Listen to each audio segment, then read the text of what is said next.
Troll, o que você pensa que está fazendo?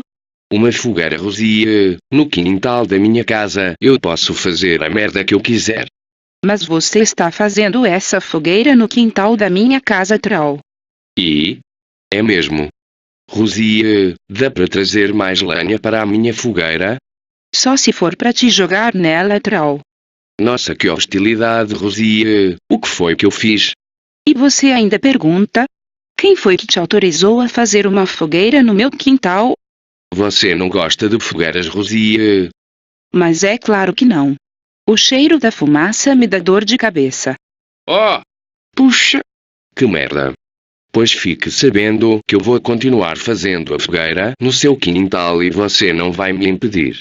Vou usar essa fogueira para assar muitos bifes e também. E também para assar muitas chifradas, não é, Troll? Bem feito, Troll. Mas até que o Troll deu uma boa ideia, uma fogueira é boa para assar muitos bifes. Porque eu pensei em auto... Que merda!